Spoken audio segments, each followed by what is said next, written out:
start off just by, making sure we all even know what we're talking about. Like, what is resource recovery? Is anyone willing to share their understanding of that term or a definition they might have in their heads? Does anyone have an idea?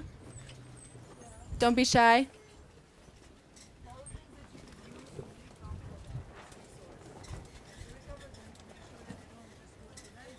Yeah. To recover resources from the landfill. Composting is a great example of resource recovery.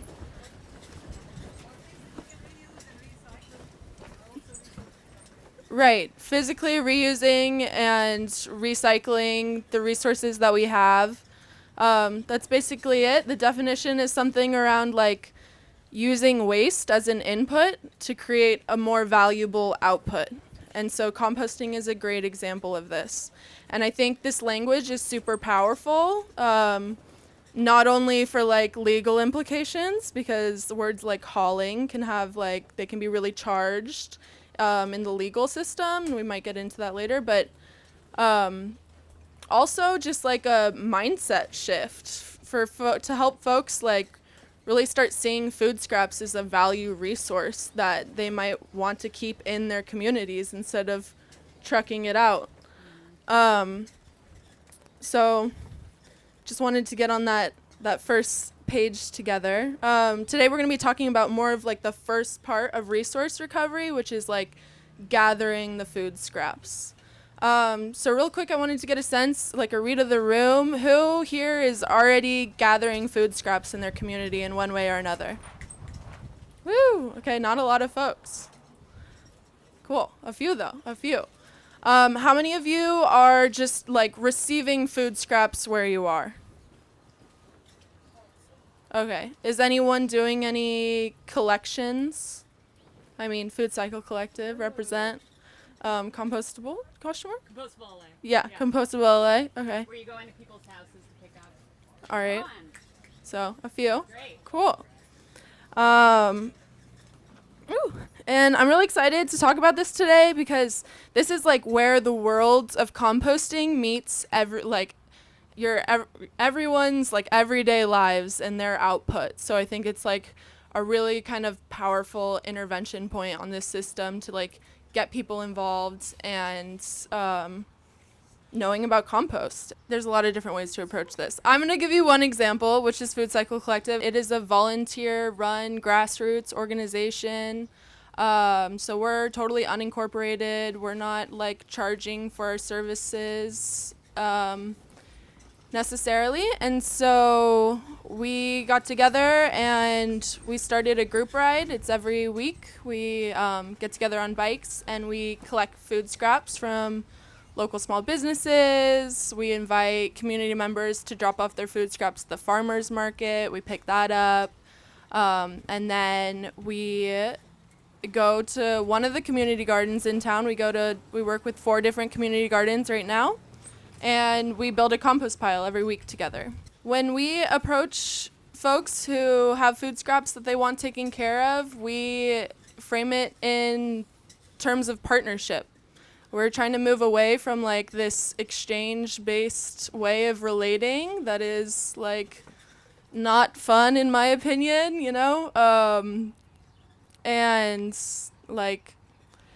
and moving towards building relationships with the people in our community and just being really thoughtful in the ways that we do that. And so we talk to them, we share with them what the commitment takes on our end. Listen, this is what it takes to do this thing, and this is the value that it brings to our community. And we ask them what feels good for you to commit back to. And it takes a little bit more time than being it costs this much for this much, but it's been an interesting experiment. And so what we offer is different partnership models. We say, listen, are you willing and able to commit some time, show up to Food Cycle Collective once or twice a month for a few hours, or show up to one of the community gardens? And we just ask for their help in tracking that. And so we have a Google form that we send out.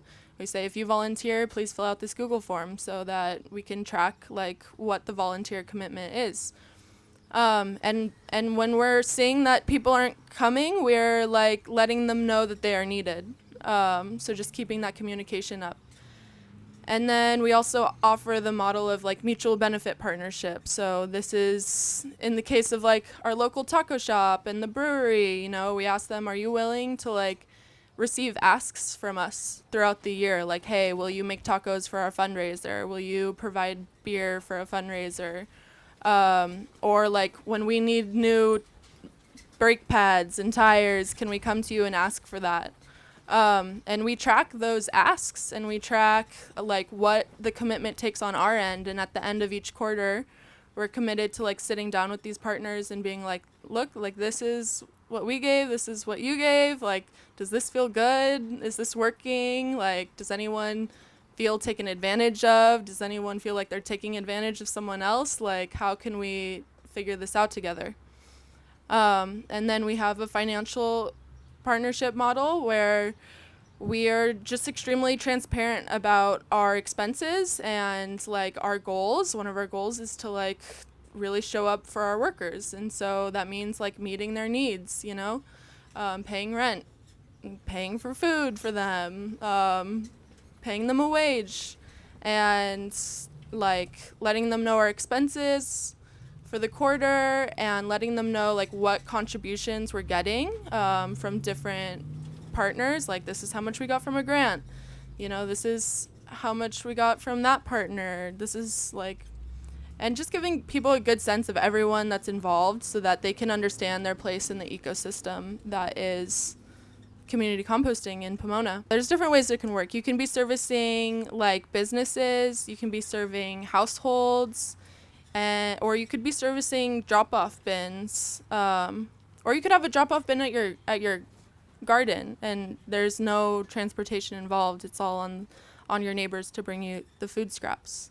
But you could build those drop-off bins anywhere. You could be asking different people in different neighborhoods, like, hey, are you willing to host a drop-off bin? And then you have drop-off bins in different neighborhoods that you come and pick up when it's full, or every week, or whatever works for you in your community.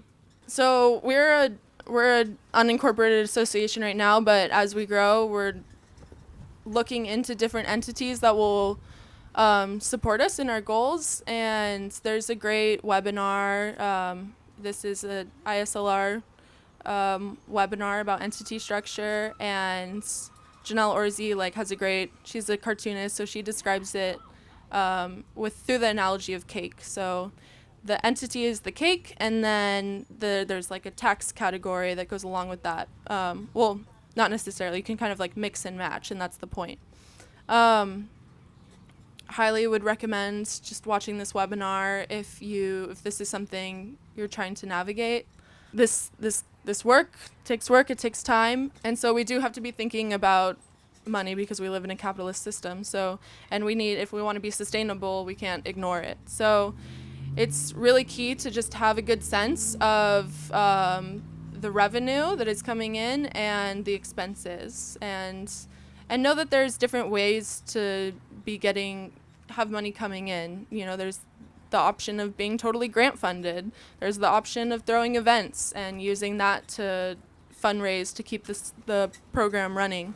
For food scrap collection, well, this is coming straight out of a training manual that Rust Belt Riders made for their municipality around community composting, which I'm pretty sure we can share as well. I'm not totally sure, but I'm pretty sure we can share that. And it's great. It goes through a lot of different things, and one of them is different costs you have to consider when you're doing this type of work. And understanding the difference between fixed costs and variable costs. So with labor, there's going to be loading and unloading time. So something to pay attention to is how long does this take and how can you improve it?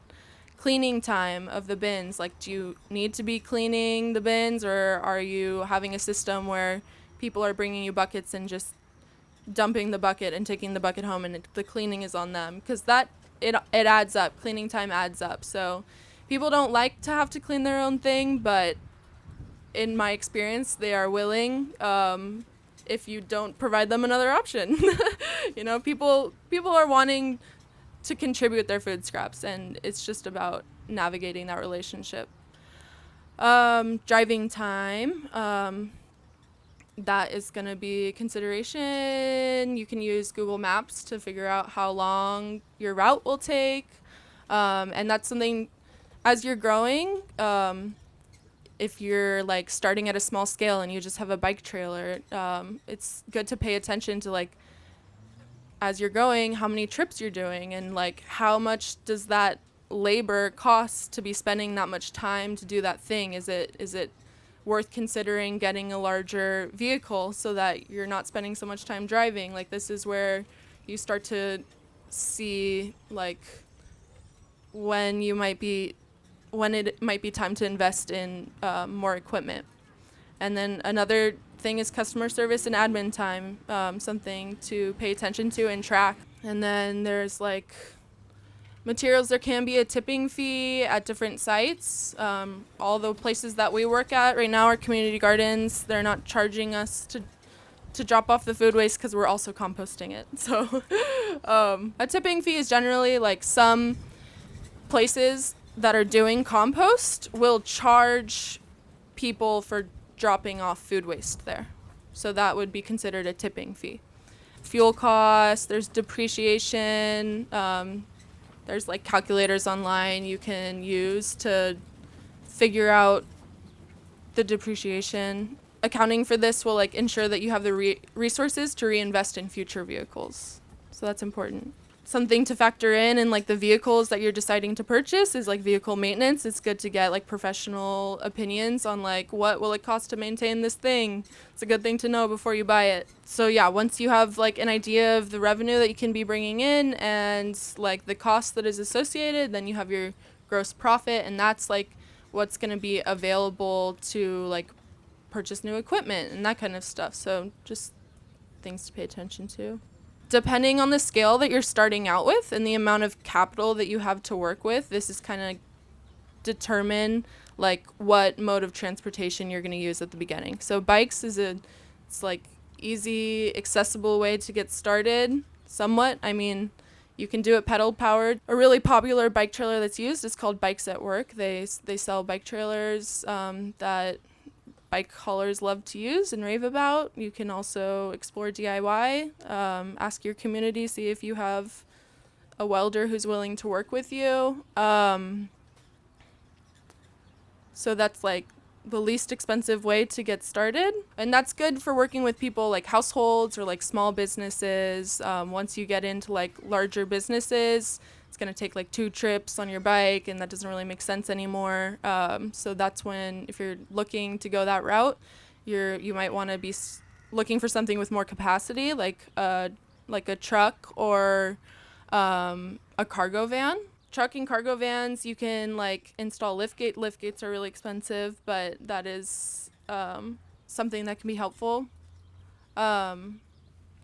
With bikes, you're maxed out at like 300 to 500 pounds. Trucks and cargo vans, you're moving up to like 1,500 to 3,000 pounds in one route. So if you're looking to do more food scraps, like it will take you a lot less time if you invest in something like that, or if you have that resource available in your community. Next step up is like a box truck. And so really you just have to consider like where you're at, what is available to you. You know, you can buy these types of vehicles at auctions. You can be looking on Craigslist for used vehicles, and it's just a matter of like calculating the space that is available in those vehicles and like what you're using to transport the food scraps in, like what bins, and then knowing like what the capacity is and what makes sense for what you're doing. So there's a variety of like food scrap collection containers that you might be looking at. Each have their appropriate use. 5-gallon buckets are good for homes. If you're starting to work with like cafes or like whatever your local small business, We use like 17-gallon toters. There's a variety of options available depending on the store you go to. We go to Home Depot. It's good just to pay attention, not like invest right away in a ton of these and then find out that they're not strong enough to do what you need to be doing. So, but there's some good insight. There's a listserv, Community Composter Coalition, and it's like across the nation, people are emailing each other all the time, like, oh, what bin do you use? What works well, and so we'll share that resource, and then you can see the archives and just see what people are saying and what advice they're giving.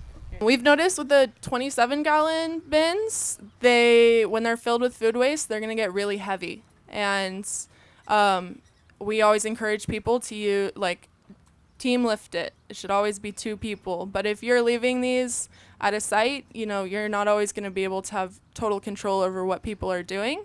And some people get excited and they want to show off or whatever's happening for them, and they pick it up, and then when they go to put it down, they basically kind of throw it because it was actually too heavy for them to lift. And that, we have so many broken 27-gallon bins that, we got fed up and we're like, let's move to 17 gallons. They're more sturdy because they're smaller, and they don't get as heavy. And so that has been night and day. All of our 27-gallon bins are broken and all of the 17 ones are fine. So no one likes a leaky food waste bin in their facility. That is no one likes that. So it's something you really want to avoid. And as you're going out, you want to be checking your equipment to make sure you're not putting that in a restaurant or something. It's just key. The 22-gallon Slim Jims can be more appropriate for an office space or something like that. And then as you move up to larger scale food scrap producers, there's 32-gallon rolling toters and 64-gallon rolling toters. You can get them on I think it's toter.com or something. They make organic specific ones. They're slightly more expensive, but from what I understand, they have sturdier wheels and it's actually sturdier plastic. So yeah, so just something to keep in mind, the 5-gallon buckets and the toters, those are able to be lifted with certain bodies, and something like a 22-gallon Slim Jim, you're going to be having to use a dolly to move that around probably, just because of the shape and stuff. And then, rolling toter is great, but how are you going to get it into your vehicle? You have to be thinking of things like that. And something that can be helpful is investing in a trailer with ramps. It's a good way you don't have to buy a lift. That's cheaper than a lift gate. That's cheaper than, it's a more cheap way of being able to work with toters. As you're growing your food scrap collection, it's good to keep in mind your route density. So the starting point is your starting point, right? So where is your headquarters, and from there it's best to kind of radiate out your partners from there, so you're not having to do a bunch of driving to get to the place to get the thing, and then a bunch of driving to come back. So as you're growing, it's good to just radiate out from your center point.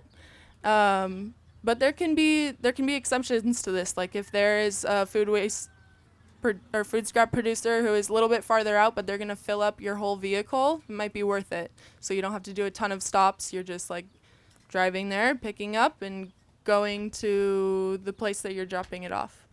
And it can be helpful to collaborate in this way, because when you have multiple drop-off locations, then you're having to do less driving. Some software that I've heard recommended for kind of keeping track of these things is Stop Checker, Workiz, Glide Apps. Haven't had too much experience with them, but worth looking into. So something that's key to the success of programs like this is onboarding. And I've had varying levels of success in this experience, but it's really important to make it easy for people. If they think it's going to be a big deal for them to divert their food scraps, they're not going to want to do it. So you have to just encourage them, let them know, like, look, I'm going to help you figure out how this is going to work, and it's going to be easy. And that just takes a little bit of time up front, but it's really worth it. And make it inspirational, help them set up the system. Really, like, at first I thought, like, oh, I'll just drop off the bin to this place and they'll figure it out. But no, it's like about being really looking at their operation and like walking through their waste with them, and figuring out where the bin is gonna go, like where the empties go, what happens when it's full, like, and making sure the information is there and like flowing through their organization. Because you can talk to the boss, but that doesn't mean all the workers are gonna get the message. So something that's really key in that is to, like, wherever the bin is, make sure there's a sign right there that says like what can go in it and what can't go in it, and that will make it ultimately easier for the organization to continue to participate. Thanks, Ellie.